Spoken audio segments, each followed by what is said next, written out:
Hello viewers, welcome to success squad IAS academy. இந்த வீடியோவில் நம்ம எதை பற்றி பார்க்க போகிறோம்னு பார்த்தீங்க அப்படின்னா, எல்லாரும் மத்தியிலையும் பரவலாக பேசப்படுற ஒரு டாபிக். ஆமாம், இவிஎம் மிஷின் இருக்குதுல்ல, எலக்ட்ரானிக் ஓட்டிங் மிஷின். அதை ஹேக் பண்ண முடியுமா முடியாதா அப்படின்றத நிறைய பேர் டிபேட் பண்ணிட்டு இருக்கிறாங்க. ஸோ அதை பற்றி தான் நம்ம இந்த வீடியோவில் ஃபுல்லாக பார்க்க போகிறோம். ஸோ வாங்க வீடியோக்குள்ளே போகலாம்.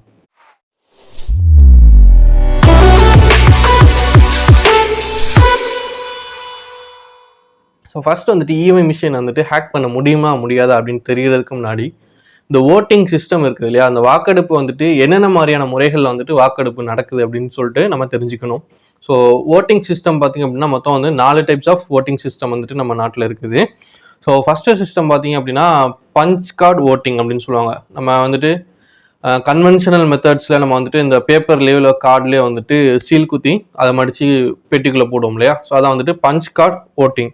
சரியா. ரெண்டாவது முறை பார்த்தீங்க அப்படின்னா ஆப்டிக்கல் ஓட்டிங் சொல்லுவாங்க. ஆப்டிக்கல் ஓட்டிங்னா என்னன்னா, நம்ம பேப்பர்ல பஞ்ச் பண்றோம் இல்லையா, அந்த பஞ்ச் பண்ணிட்டு அதை டிஜிட்டலா ஸ்கேன் பண்ணி ஓட்டை கணக்கெடுப்பு எடுத்தாங்க அப்படின்னா அது ஆப்டிக்கல் ஸ்கேனிங். மேனுவலா ஒரு மனுஷன் கணக்கெடுத்தாங்க அப்படின்னா அது பஞ்ச் கார்டு ஓட்டிங். சரியா, இதுதான் இது ரெண்டுக்கும் வித்தியாசம். ஸோ மூணாவது மெத்தட் பார்த்தீங்க அப்படின்னா டைரக்ட் ரெக்கார்டிங் எலக்ட்ரானிக், டிஆர்இ அப்படின்னு சொல்லுவாங்க. டைரக்ட் ரெக்கார்டிங் எலக்ட்ரானிக் அப்படின்னா எலக்ட்ரானிக் மிஷினை யூஸ் பண்ணி ஓட் பண்றத டிஆர்இ அப்படின்னு சொல்லுவாங்க. ஸோ இந்த மெத்தடை யூஸ் பண்ணி தான் நம்ம தேர்தல் ஆணையம் எலக்ட்ரானிக் ஓட்டிங் மிஷின் இவிஎம் கொண்டு வந்திருக்கிறாங்க. சரியா. இப்போ நாலாவது டைப் பார்த்தீங்க அப்படின்னா இன்டர்நெட் ஓட்டிங்னு சொல்லுவாங்க. அந்த ஆன்லைன்ல ஆப்ஸ் மூலியமா ஓட் பண்றது இன்டர்நெட் ஓட்டிங். சரியா, இதுதான் 4 டைப்ஸ் ஆஃப் ஓட்டிங் சிஸ்டம். சரியா. ஸோ இந்த வீடியோவில் நம்ம ஃபுல்லாக பார்க்க போகிற விஷயங்கள் என்னென்னு பார்த்தீங்க அப்படின்னா, எதுக்காக நம்ம இவிஎம் மிஷின் கொண்டு வரணும், நம்ம ஆல்ரெடி இருந்த அந்த பஞ்ச் கார்டு ஓட்டிங் இருக்கு இல்லையா, நம்ம சீல் குத்தி ஓட் போடுற சிஸ்டத்தையே நம்ம ஃபாலோ பண்ணலாம்ல, எதுக்காக இவிஎம் மெத்தட் கொண்டு வரணும், அதனுடைய சாதகம் என்ன பாதகம் என்ன அப்படின்றத நம்ம அனலைஸ் பண்ண போகிறோம். நெக்ஸ்ட் இந்த இவிஎம் மிஷின் ஹேக் பண்ண முடியுமா முடியாதா அப்படின்ற ஒரு கேள்விக்கு இந்த வீடியோடைய எண்டில் உங்களுக்கு பதில் இருக்கும். சரியா. ஸோ இப்போ ஃபர்ஸ்ட் எதுக்காக இவிஎம், ஏன் இவிஎம் கொண்டு வரோம், ஏன் கன்வென்ஷனல் மெத்தட்லேயே நம்ம இருந்திருக்கலாமே அப்படின்னு சொல்லிட்டு கேட்டோம்னு சொன்னால், நிறைய இப்போ இவிஎம் மிஷின் கொண்டு வரதுனால நிறைய பெனிஃபிட்ஸ் இருக்குது. அதே சமயம் கன்வென்ஷனல் மெத்தட்ல நிறைய ப்ராப்ளம்ஸ் இருக்குது அப்படின்னு சொல்லிட்டு சொல்றாங்க. ஸோ அது என்னென்ன ப்ராப்ளம்ஸ்னு பார்த்தீங்க அப்படின்னா, இப்போ நார்மலாக இப்போ ஓட் பண்ணுறதுக்கு நிறைய பேப்பர்ஸ் தேவைப்படும். சரியா. இப்போ சீல் தேவைப்படும், இங்கு. ஸோ இந்த மாதிரியான நிறைய செலவுகள் இருக்குது. பாக்ஸு, அந்த பாக்ஸை ஒரு இடத்துல இருந்து இன்னொரு இடத்துக்கு டிரான்ஸ்போர்ட் பண்ற அந்த லாஜிஸ்டிக் காஸ்ட், இந்த மாதிரி நிறைய செலவுகள் கன்வென்ஷனல் மெத்தட்ல இருக்குது அப்படின்னு சொல்றாங்க. ஸோ ரெண்டாவது பாயிண்ட் பாத்தீங்க அப்படின்னா லேபர் காஸ்ட் அதிகமா செலவாகுது. அதை கணக்கெடுக்கிறது இதுக்கெல்லாம் நிறைய ஆட்கள் நமக்கு தேவைப்படும். இப்போ அந்த நிறைய ஆட்கள் தேவைப்பட்டா நிறைய பேருக்கு நம்ம சம்பளம் கொடுக்குற மாதிரி இருக்கும் அப்படின்னு சொல்லிட்டு நிறைய லேபர் காஸ்ட் ஆகுது அப்படின்னு சொல்றாங்க. அதே சமயம் இப்போ நிறைய பேப்பர் தேவைப்படுதுன்னு சொன்னா ஆப்வியஸா நம்ம நிறைய மரங்களை வெட்டுற மாதிரி இருக்கும். ஸோ என்விரான்மெண்டலி நிறைய சேலஞ்சஸ் இருக்குது அப்படின்னு சொல்லிட்டு சொல்றாங்க. ஸோ நெக்ஸ்ட் பாயிண்ட் பார்த்தீங்க அப்படின்னா ஹியூமன் எரர் நடக்கிறதுக்கான வாய்ப்பு இருக்குது. இப்போ அந்த ஓட்டை ரிசல்ட்டுக்கு கணக்கெடுக்கிற போது நிறைய ஹியூமன் எரர்ஸ் இருக்கிற வாய்ப்பு இருக்குது. அப்போ அதை திரும்ப ரீகவுண்டிங் பண்ணுவாங்க. ஸோ இந்த மாதிரியான இஷ்யூஸ் இருக்குது. டைம் நிறைய எடுக்கும். ஸோ இந்த மாதிரிலாம் இஷ்யூஸ்லாம் சொல்றாங்க. ஸோ நெக்ஸ்ட் இஷ்யூ பார்த்தீங்க அப்படின்னா பூத் கேப்சரிங். இப்போ இந்த தூள் படத்துல சொர்ணக்காவோட தம்பி பசுபதி போய் பூத்தை கேப்சர் பண்ணிட்டு அங்க அவர் இஷ்டம் போலுக்கு ஓட் பண்ணுவார் இல்லையா. ஸோ அந்த மாதிரியான விஷயங்களை இந்த இவிஎம் மிஷின்ல தடுக்கலாம் அப்படின்னு சொல்லிட்டு சொல்லியிருக்கிறாங்க. ஸோ இதெல்லாம் என்னன்னு பார்த்தீங்க அப்படின்னா கன்வென்ஷனல் இந்த பஞ்ச் கார்டு ஓட்டிங் சிஸ்டம்ல இருக்கக்கூடிய ப்ராப்ளம்ஸ் அப்படின்னு சொல்லிட்டு எடுத்து வைக்கிறாங்க. சரி, இப்போ இவிஎம் மிஷின் கொண்டு வந்துட்டோம், அதனால என்னென்ன பெனிஃபிட்ஸ்ன்னு பார்த்தீங்க அப்படின்னா, இப்போ ப்ரீவியஸாக இந்த ஒரு 4-5 பாயிண்ட் சொன்னோம் இல்லையா. ஸோ அதையெல்லாம் நம்ம பாசிட்டிவா மாற்றலாம். அது போக வேற என்ன பெனிஃபிட்னு பார்த்தீங்க அப்படின்னா, அந்த இவிஎம் மிஷின்ல ஒரு நிமிஷத்துக்கு 5 ஓட்டு தான் நம்மளால போட முடியும். இப்போ நீங்க இப்போ ஓட்டு போட்டிருப்பீங்க, நிறைய பேருக்கு அனுபவம் இருக்கும். இப்போ நீங்க அந்த பூத்துல போய் நிற்பீங்க. ஸோ அவங்களுக்கு முன்னாடி மிஷின் இருக்கும், நீங்க ஓட் போடுறதுக்கு ரெடியா இருப்பீங்க. பட் அந்த மிஷின் ரெடியா இருக்காது இல்லையா. ஸோ அப்போ அந்த பூத் ஆஃபீஸர் சொல்லுவாங்க, இப்போ போடுங்க அப்படின்னு சொல்லுவாங்க. இப்போதான் லைட் எரியும். ஸோ அதுக்கப்புறம் தான் ஓட் பண்ற மாதிரி இருக்கும். ஸோ ஒரு நிமிஷத்துல 5 ஓட்டு தான் ரெக்கார்ட் பண்ண முடியும் அப்படின்ற ஒரு சிஸ்டம் அதுல இருக்குது. ஸோ இதனால என்ன அட்வான்டேஜ் பார்த்தீங்க அப்படின்னா, இந்த மாதிரி பூத் கேப்சரிங்லாம் பண்ணும்போது இப்போ நம்ம பேப்பர்னா டக்குன்னு சீல வச்சு நம்ம பாட்டுக்கு ஓட்டு போட்டுட்டு போயிடலாம். ஆனா இதுல பார்த்தீங்கன்னா ஒரு நிமிஷத்துல மேக்ஸிமம் 5 ஓட்டு தான் போட முடியும் அப்படின்ற போது நம்மளால அந்த கள்ள ஓட்டுகளை வந்துட்டு குறைக்க முடியும். அந்த பூத் கேப்சர் நடந்தால் டக்குன்னு வந்துட்டு அவங்களால நிறைய ஓட்ஸ் வந்துட்டு போட முடியாது. ஸோ அவங்க ஓட்ஸ் போட முயற்சி பண்ணும் போதே நம்மளால வந்துட்டு அந்த பூத்தை வந்துட்டு ரெக்கவர் பண்ண முடியும் அப்படின்னு சொல்றாங்க. ஸோ நெக்ஸ்ட் வந்து பார்த்தீங்க அப்படின்னா அந்த இவிஎம் மிஷின்லேயே வந்துட்டு அந்த கண்ட்ரோல் யூனிட்னு ஒன்று சொல்லுவாங்க. ஸோ அதில் வந்துட்டு க்ளோஸ் அப்படின்ற ஒரு பட்டன் இருக்கும். ஸோ அதை ப்ரெஸ் பண்ணிட்டோம்னு சொன்னால் இதுக்கு மேலே வந்துட்டு நம்மளால ஓட் பண்ணவே முடியாது. ஸோ இந்த மாதிரி ஏதாவது ஒரு பிரச்சனை வருது, பூத் கேப்சரிங் நடக்குது அப்படின்னா உடனே வந்துட்டு அந்த ஆஃபீஸர் வந்துட்டு டக்குன்னு க்ளோஸ்ன்ற அந்த பட்டன் அமுக்கிட்டாங்கன்னா அந்த ஓட் பண்ணுற அந்த இதே வந்துட்டு லாக் ஆயிரும், ஸ்டாப் ஆயிரும். யார் நினைச்சாலும் ஓட் பண்ண முடியாது. ஸோ அந்த மாதிரி வந்துட்டு பூத் கேப்சரிங் நடக்கும்போது பூத் கேப்சரிங்கை தடுக்கலாம் அப்படின்னு சொல்லிட்டு நிறைய பெனிஃபிட்ஸ் வந்து சொல்றாங்க. அதே சமயம் வந்து பார்த்தீங்க அப்படின்னா அந்த ஓட்டை வந்துட்டு கணக்கெடுக்கிறாங்க இல்லையா? ஸோ அதை வந்து கணக்கெடுக்கும் போது பார்த்தீங்க அப்படின்னா ஹியூமன் எரர்ஸ் நிறைய நடக்கிறதுக்கு வாய்ப்பு இருக்குது. அப்போ அதை வந்து திரும்ப ரீகவுண்டிங் பண்ணணும். இப்போ எலெக்ஷன் ரிசல்ட்டுக்கு வந்துட்டு தள்ளி போகும். ஸோ அந்த மாதிரி டிலே இருக்குது, டைமில் வந்துட்டு டிலே இருக்கும். அதே மாதிரி ஹியூமன் எரரை வந்துட்டு கட்டுப்படுத்தலாம் அப்படின்னு சொல்லிட்டு இந்த டிஜிட்டல் அந்த இவிஎம் மிஷின் மூலியமா வந்துட்டு கட்டுப்படுத்தலாம் அப்படின்னு சொல்லிட்டு நிறைய பெனிஃபிட்ஸ் வந்து சொல்றாங்க. சரியா? சரி, இப்போ நம்மளுடைய கேள்விக்கு வருவோம். இந்த இவிஎம் மிஷினுடைய பாசிட்டிவ்ஸ் சொல்லிட்டேன், நெகட்டிவ்ஸ் சொல்லிட்டேன். இப்போ வந்துட்டு இதை ஹேக் பண்ண முடியுமா முடியாதா அப்படின்ற கேள்விக்கு பதில் என்னன்றது தெரிஞ்சுக்க போறோம். ஸோ அந்த கேள்விக்கு பதில் தெரியறதுக்கு முன்னாடி இவிஎம் மிஷின்னா என்ன, அது எப்படி ஒர்க் ஆகுது அப்படின்றத நம்ம தெரிஞ்சுக்க வேண்டாமா? ஸோ இப்போ ஃபர்ஸ்ட் வந்துட்டு இவிஎம் மிஷின் எப்படி ஒர்க் ஆகுது அப்படின்னு சொல்லிட்டு பார்க்கலாம். எலக்ட்ரானிக் ஓட்டிங் மிஷினில் வந்துட்டு 3 மெயினான சிஸ்டம்ஸ் இருக்குது, 3 மெயினான காம்போனன்ட்ஸ் இருக்குது. என்னென்னு பார்த்தீங்க அப்படின்னா ஒன்று வந்துட்டு பேலட் யூனிட், ரெண்டாவது விவி பேட்டர்ன் சொல்லுவாங்க, மூணாவது வந்துட்டு கண்ட்ரோல் யூனிட். இந்த பேலட் யூனிட்னா என்னன்னா அந்த பேலட் யூனிட் தான் வந்துட்டு நீங்கள் அந்த ஒரு கேண்டிடேட்ஸுடைய லிஸ்ட் வந்துட்டு லிஸ்ட் பண்ணியிருந்திருப்பாங்க. கேண்டிடேட்ஸுடைய நேம், அந்த நம்பர், சின்னம் அதெல்லாம் வந்துட்டு போட்டிருப்பாங்க. சைடில் வந்துட்டு பட்டன்ஸ் இருக்கும், அதை தான் நீங்கள் வந்து ப்ரெஸ் பண்ணுவீங்க. ஸோ இதான் வந்து பேலட் யூனிட். நம்ம ஓட் பண்ணக்கூடிய அந்த ஒரு அந்த காம்போனன்ட் தான் வந்துட்டு பேலட் யூனிட்னு சொல்லுவாங்க. சரியா? இப்போ இந்த பேலட் யூனிட் பக்கத்தில் இன்னொரு பெட்டி மாதிரி இருக்கும் இல்லையா? நீங்கள் ஒரு பட்டனை ப்ரெஸ் பண்ண உடனே நீங்கள் எந்த சின்னத்துக்கு ஓட்டு போட்டிருக்கீங்க அப்படின்ற ஒரு சின்ன ஸ்லிப்பு மாதிரி ஒன்று வரும். அதை பார்த்துட்டு டக்குனு கீழே விழுந்துரும். ஸோ நீங்கள் எதுக்கு போட்டிருக்கீங்க அப்படின்றத தெரிஞ்சுக்கிறதுக்காக ஒரு மிஷின் வச்சுருப்பாங்க இல்லையா? ஸோ அதுதான் விவி பேட்டர்ன் சொல்லுவாங்க. அப்படின்னா என்னன்னா voter verifiable paper audit trail அப்படின்னு சொல்லுவாங்க. சரியா? விவி பேட். மூணாவது வந்துட்டு கண்ட்ரோல் யூனிட். இதான் வந்துட்டு ஒரு கம்ப்யூட்டருக்கு சிபியூ மாதிரி, இந்த இவிஎம்க்கு வந்துட்டு இதான் வந்து சிபியூ. சரியா? இந்த கண்ட்ரோல் யூனிட்டோட வேலை என்னன்னா இதுக்கு பவர் சப்ளை பண்றது, இந்த மாதிரியான விஷயங்கள்லாம். ஸோ மெயினான பிரெயின் மாதிரி. சரியா? அதே மாதிரி நம்ம போடக்கூடிய அந்த ஓட்ஸ் எல்லாமே வந்துட்டு இந்த கண்ட்ரோல் யூனிட்ல இருக்கக்கூடிய அந்த மெமரி சிப் இருக்குது இல்லையா? அந்த மெமரி சிப்ல தான் ஸ்டோர் ஆகிட்டே இருக்கும். அப்போ ஓட்டு கணக்கெடுக்கும் போது இந்த கண்ட்ரோல் யூனிட்ல உள்ள அந்த மெமரி சிப்ல இருந்து பார்த்து தான் வந்துட்டு கணக்கெடுப்பாங்க. சரியா? ஸோ இது 3 தான் வந்துட்டு மேஜரான அந்த 3 காம்போனன்ட்ஸு. இப்போ இந்த விவி பேட் இருக்குது இல்லையா? அந்த விவி பேட் இருக்கிறதுனால என்ன ஒரு அட்வான்டேஜ்னு பார்த்தீங்க அப்படின்னா, இப்போ நான் வந்து இந்த பேலட் யூனிட்ல ஒரு சின்னத்துக்கு வந்துட்டு நான் ப்ரெஸ் பண்ணிட்டேன், ஓட்டு விழுந்துருச்சு. ஸோ ப்ரீவியஸாக முன்னாடி இவிஎம் கொண்டு வந்து அறிமுகப்படுத்தப்பட்ட அந்த காலத்தில் பார்த்தீங்க அப்படின்னா அந்த விவி பேட்னு சொல்லக்கூடிய அந்த ஒரு சிஸ்டம் கிடையாது. பேலட் யூனிட் இருக்கும், கண்ட்ரோல் யூனிட் இருக்கும். ஸோ நம்ம பேலட் யூனிட்ல நம்ம ப்ரெஸ் பண்ண உடனே லைட் எரியும், எந்த சின்னத்தில் போட்டிருக்கோம் அப்படின்னு. டைரெக்டாக வந்துட்டு அங்கே மெமரி சிப்பில் ஸ்டோர் ஆயிரும். இப்போ நான் ஒரு ஓட்டராக இருந்துட்டு நான் இந்த சின்னத்துக்கு போட்டிருக்கேன், பட் இந்த சின்னத்தில் தான் வந்து அது ரெக்கார்ட் ஆயிருக்குதா, ஓட்டு ரெக்கார்ட் ஆயிருக்குதா அப்படின்றது எந்த அளவுக்கு உத்தரவாதம் அப்படின்றது நமக்கு தெரியாது இல்லையா? ஸோ அது வந்துட்டு வெளிப்படைத்தன்மையை வந்து கொண்டு வரணும் அப்படின்றதுக்காக தான் இந்த விவி பேட் அப்படின்னு சொல்லிட்டு ஒரு காம்போனன்ட் வந்து இன்ட்ரோடியூஸ் பண்ணியிருக்கிறாங்க. ஸோ இதனுடைய அட்வான்டேஜ் என்ன? இப்போ நம்ம வந்து ஒரு சிம்பிளுக்கு வந்துட்டு 1ஆம் நம்பருக்கு இப்போ நம்ம ப்ரெஸ் பண்ணுறோம் அப்படின்னா இந்த 1ஆம் நம்பரில் என்ன சின்னம் இருக்குதோ அந்த சின்னம் வந்துட்டு அந்த சின்ன ஸ்லிப்பில் வந்துட்டு நமக்கு டிஸ்பிளே ஆகும். அப்போ நம்ம தெரிஞ்சுக்கலாம், ஓகே நம்ம ப்ரெஸ் பண்ணதும் இதில் வந்ததும் சேம் தான் அப்படின்றத நம்ம வந்து தெரிஞ்சுக்கலாம். அப்போ இந்த சின்னம் தான் வந்துட்டு அங்கே மெமரி சிப்பில் வந்து ரெக்கார்ட் ஆகுது. சரியா? ஸோ இந்த ஒரு டிரான்ஸ்பரன்சி வந்து கொண்டு வர்றதான் வந்துட்டு இந்த விவி பேட் அப்படின்னு சொல்கிறாங்க.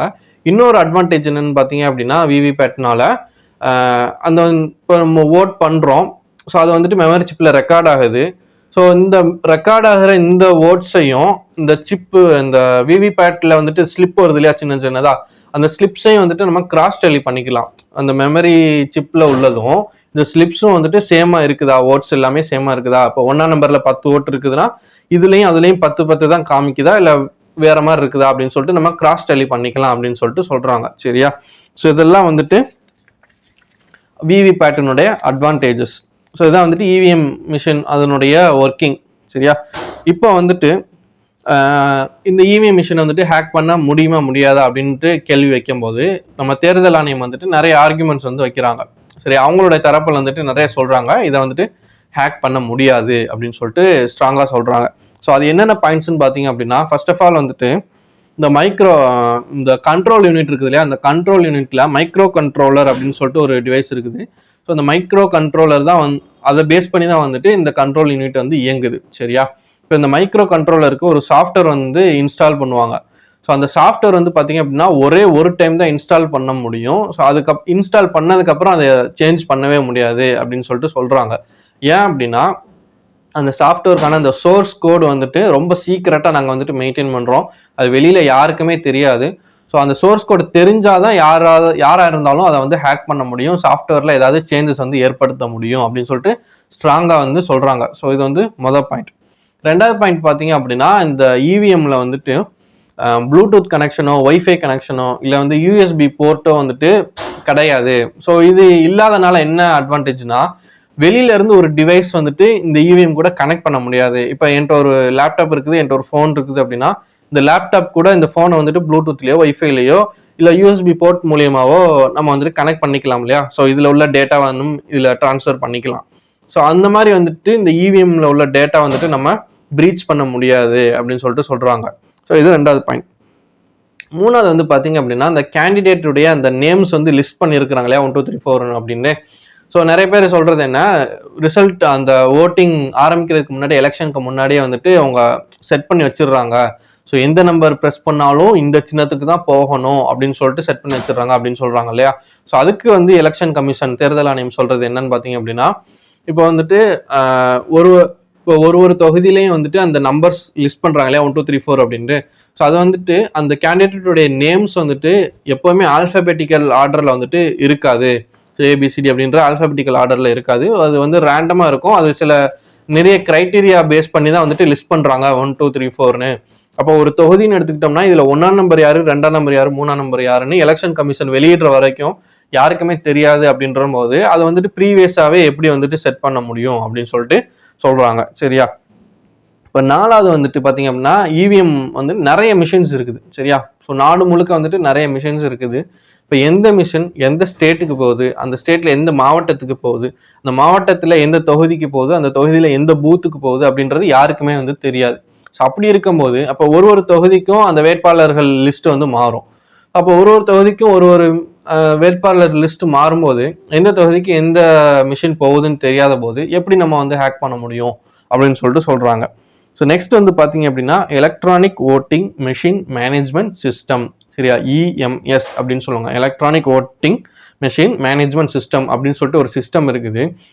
அது என்னன்னு பார்த்தீங்க அப்படின்னா, இந்த இவிஎம் மிஷின்ல வந்துட்டு சீரியல் நம்பர், பார்கோட் அப்படின்னு சொல்லிட்டு இண்டிவிஜுவலா வந்து கொடுத்துருப்பாங்க. எப்படி நம்ம ஒரு கடையில வந்துட்டு ஒரு ப்ராடக்ட் எடுத்தோம்னா ஒரு இண்டிவிஜுவல் ப்ராடக்ட்டுக்கும் அந்த ஒரு பார்கோட் இருக்குதோ, அந்த மாதிரி இவிஎம் ஒரு இவிஎம்க்கும் ஒரு பார்கோடு, இண்டிவிஜுவலான பார்கோடும் சீரியல் நம்பரும் கொடுத்துருக்குறாங்க. ஸோ அதை என்ன பண்ணுவாங்கன்னா, அதை வந்து அந்த சிஸ்டத்தில் வந்து ரெக்கார்ட் பண்ணிடுவாங்க. ஸோ இந்த மிஷின் வந்து அந்த பார்கோடு இது பண்ணி ரெக்கார்ட் பண்ணிடுவாங்க. ஸோ இந்த ரெக்கார்ட் பண்ணுறதுனால என்ன ஆகும் அப்படின்னா, இப்போ இந்த இவிஎம் மிஷின் வந்துட்டு எந்த ஸ்டேட்டுக்கு போகுது இல்லை எந்த மாவட்டத்துக்கு போகுது அப்படின்றத வந்துட்டு அவங்க இது மூலிமா ட்ராக் பண்ண முடியும் அப்படின்னு சொல்கிறாங்க. ஸோ இதனால என்னன்னு பார்த்தீங்க அப்படின்னா, இது போய் ஒரு பூத்துக்கு போயிடும். ஸோ பூத்தில் வந்து எலெக்ஷன்லாம் முடிஞ்சுட்டு ஓட்டு வந்து அந்த கணக்கெடுப்புக்கு வந்துடும். சரியா? ஸோ அந்த ட்ராவலை வந்துட்டு அவங்களால வந்து ட்ராக் பண்ண முடியும். இப்போ மிஷின் எங்கே இருக்குது, யாராவது இதை வந்துட்டு எடுத்துட்டாங்களா, திருடிட்டாங்களா அப்படின்ற மாதிரியான விஷயங்கள் வந்துட்டு அவங்களால கண்காணிக்க முடியும். ஸோ அதனால வந்துட்டு இதை யாரும் திருடி இது பண்ணுறதுக்கான வாய்ப்புகள் இல்லை அப்படின்னு சொல்கிறாங்க. பட் நிறைய டைம் வந்துட்டு திருடு போயிருக்குது. பட் திருடு போனாலும் அதை வந்துட்டு பிளாக் பண்ணுற மாதிரி இந்த மாதிரிலாம் சொல்கிறாங்க. சரியா? ஸோ இந்த மாதிரியான லூப் ஹோல்ஸும் இருக்குது. ஸோ இதெல்லாம் தான் வந்துட்டு தேர்தல் ஆணையம் சொல்லக்கூடிய ஆர்குமெண்ட்ஸ். ஸோ அவங்களுடைய தரப்பு வந்துட்டு எடுத்து வைக்கிறாங்க. சரியா? ஸோ நெக்ஸ்ட் வந்துட்டு இப்போ அதே மாதிரி இந்த தரப்பு அவங்களுடைய தரப்புலாம் சொன்னதுக்கு அப்புறம் எலெக்ஷன் கமிஷன் வந்துட்டு சேலஞ்ச் பண்றாங்க. நீங்க வந்துட்டு ஹேக் பண்ண முடியும்னு சொல்றீங்க இல்லையா, அப்ப நீங்க வந்துட்டு எங்க முன்னாடி வந்துட்டு ஹேக் பண்ணி காட்டுங்க, நாங்க வந்துட்டு இது சேலஞ்ச் பண்றோம், யாரா இருந்தாலும் வாங்க அப்படின்னு சொல்லிட்டு சொல்றாங்க. ஸோ இதுல வந்து நிறைய பொலிட்டிக்கல் பார்ட்டிஸ், நிறைய சோசியல் ஆக்டிவிஸ்ட்ஸ்லாம் வந்துட்டு ஹேக் பண்ண முடியும்னு சொல்லிட்டு எதிர்ப்பு தெரிவித்தாலுமே வந்துட்டு இந்த ஹேக் பண்ண வாங்க அப்படின்னு சொல்லிட்டு சேலஞ்ச் பண்ணும்போது யாரும் வந்துட்டு முன் வர மாதிரி இல்லை. சரியா? சரி, அப்போ இதை வந்துட்டு ஹேக் பண்ணவே முடியாதா, இதை வந்து ஹேக் பண்ணியிருக்காங்களா இல்லையா அப்படின்னு கேட்டா, ஸோ அப்போதான் கடைசியாக தான் வந்தார் விநாயக் அப்படின்னு சொல்கிற மாதிரி.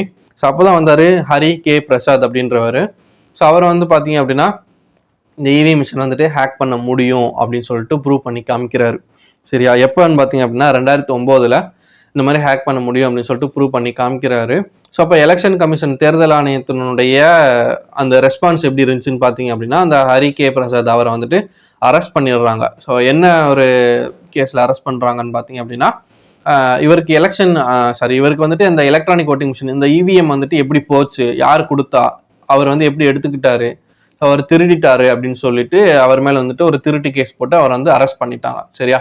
ஸோ இப்போ வந்துட்டு தேர்தல் ஆணையம் வந்துட்டு சேலஞ்ச் பண்ணுறாங்க. ஸோ அந்த சேலஞ்சை ஏற்றுக்கிட்டு தான் வந்துட்டு இவர் வந்துட்டு போய் ஹேக் பண்ண முடியும்னு காமிக்கிறாரு. பட் அதுக்கு பின்னாடி வந்துட்டு நிறைய சூழ்ச்சி இது பண்ணி அவர் வந்துட்டு அரெஸ்ட் பண்ணிடுறாங்க.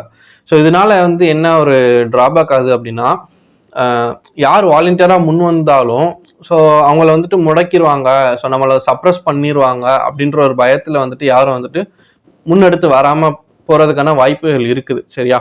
ஸோ இதை வந்துட்டு வெளிப்படையாக வந்துட்டு சொல்லலை, என்ன ஹேக் பண்ணாங்க என்ன எதுன்ட்டு சொல்லலை. ஸோ இந்த மாதிரி வந்துட்டு இது பண்ணிடுறாங்க. ஸோ என்னுடைய சஜஷன் கன்க்ளூஷன் என்னன்னு பார்த்தீங்க அப்படின்னா, இந்த மிஷினில் இவிஎம் மிஷினில் வந்துட்டு மேபி ஃப்ளாஸ் இருக்கலாம். சரியா? ஸோ நிறைய லூப் ஹோல்ஸ் இருக்கலாம், ஃப்ளாஸ் இருக்கலாம். ஸோ அப்போ தேர்தல் ஆணையம் என்ன பண்ணணும்னு பார்த்தீங்க அப்படின்னா, இந்த மாதிரி சேலஞ்ச் பண்ணுறாங்க இல்லையா, ஸோ அவங்கள வந்துட்டு அப்ரிஷியேட் பண்ணி அவங்க என்ன ஹேக் பண்ணுறாங்க, என்ன லூப் ஹோல்ஸ் இந்த மிஷினில் இருக்குது அப்படின்றத பார்த்துட்டு அந்த ப்ராப்ளம்ஸ் வந்துட்டு சார்ட் அவுட் பண்ண பார்க்கணும். ரெண்டாவது வந்துட்டு மக்களுக்கு வந்துட்டு வெளிப்படை தன்மையை வந்துட்டு உருவாக்கணும். சும்மா வந்துட்டு இதை பண்ண முடியாது, ஹேக் பண்ண முடியாது அப்படின்னு சொல்கிறத காட்டிலும், இங்கே பாருங்க நாங்கள் வந்துட்டு சேலஞ்ச் பண்ணுறோம், அவங்க வந்துட்டு பண்ணுறாங்க, ஹேக் பண்ணுறாங்க, அவங்களால பண்ண முடியல அப்படின்ற மாதிரி வெளிப்படை தன்மையை வந்துட்டு மக்களுக்கு மத்தியில் வந்துட்டு கொண்டு வந்தால் தான் வந்துட்டு மக்களுக்கு வந்துட்டு ஒரு நம்பகத்தன்மை வந்து இருக்கும். ஓகே, இந்த ஓட்டிங் சிஸ்டம் வந்துட்டு சரிதான், நம்ம வந்துட்டு நம்பி ஓட் பண்ணலாம் அப்படின்னு சொல்லிட்டு அவங்க வந்துட்டு முன்னெடுத்து வருவாங்க. இப்போ இதனால என்ன ஆகுதுன்னு பார்த்தீங்க அப்படின்னா, இந்த சிஸ்டமே வந்துட்டு ஆல்ரெடி தீர்ப்பு வந்துட்டு முடிவு பண்ண தீர்ப்பாக இருக்குது. ஸோ யாருக்கு ஓட்டு போகணும்னு முடிவு பண்ணுறாங்களோ அது முன்னாடியே முடிவு பண்ணி வச்சிடுறாங்க. ஸோ இதுக்கு மேலே நம்ம யாருக்கு ஓட்டு போட்டால் என்ன அப்படின்ற மாதிரியான ஒரு மனப்பான்மையில் வந்துட்டு யாருமே வந்துட்டு எலெக்ஷனுக்கு போய் ஓட் பண்ணுறது கிடையாது. ஸோ நிறைய பேர் வந்துட்டு இந்த மாதிரியான ஒரு மைண்ட் செட்டில் வந்துடுறாங்க.